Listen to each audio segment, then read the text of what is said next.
Over the years, the aviation and tourism industries have made remarkable progress. Today, you are about to attest one of the possible breakthroughs which will be uncovered in this innovative research entitled Can Stopovers be Induced to Revisit Transit Hubs as Stayovers?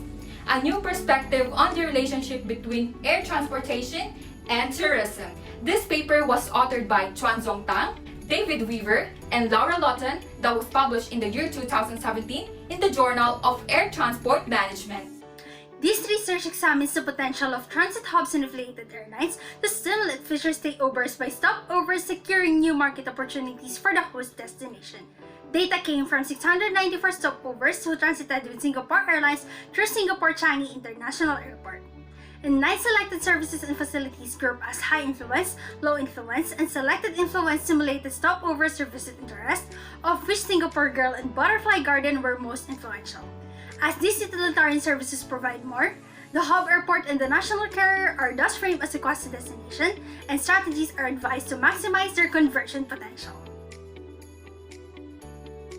Quasi-destinations are transit locations that have services and facilities from airlines or airport, aiming to attract interest from stopover to revisit the hub city as a future stayover.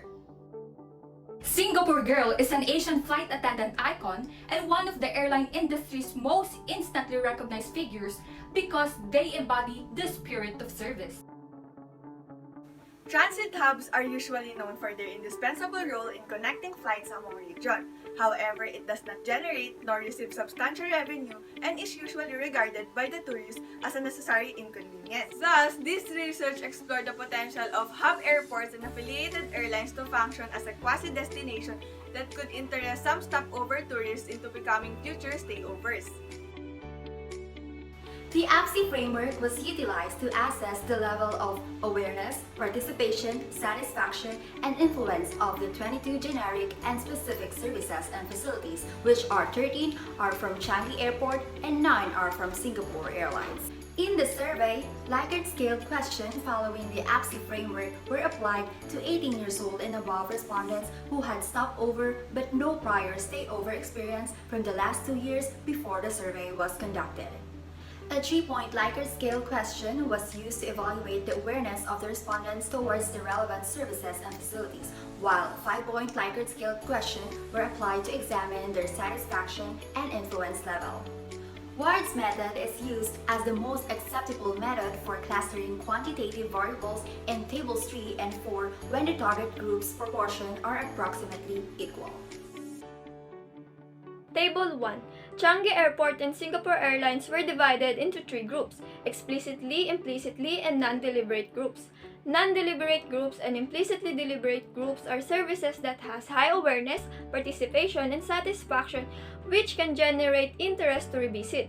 Explicitly deliberate groups are services that also display high awareness, participation, and satisfaction but has low interest rate. These are services with growth potential. Table 2. The services were divided into 7 categories. Number 1. As you can see in the table, lahat naka-highlight, which means these services can generate interest to revisit. Number 2. As you can see, influence rate lang yung hindi naka-highlight. Ibig sabihin, these services needs improvement or development to generate interest. Number 3. These services has low awareness, participation, and influence rate, pero mataas yung satisfaction rate niya. Number 3 and number 4. These services has low awareness, participation, and influence rate, pero mataas yung satisfaction rate nila. Number 5. It has high awareness and satisfaction rate, pero mababa yung influence rate and participation rate nila. Kasi yung mga cabin crews, hindi sila nag-i-initiate ng conversation sa passengers para i-promote yung Singapore.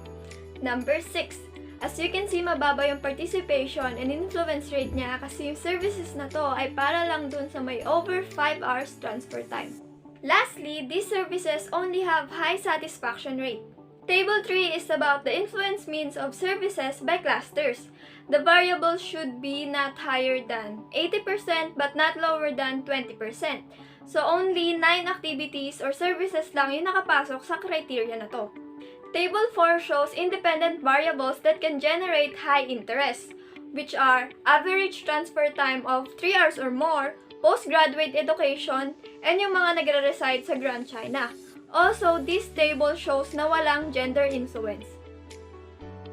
This innovative research has the potential to provide substantial benefits for Singapore, Singapore Changi Airport, and Singapore Airlines in demonstrating that stopover to stayover conversion strategies are feasible, especially for certain market segments. And through the classic destination model, hub and gateway cities around the world can achieve long-term benefits and cultivate a new market segment for their stayover tourism industry.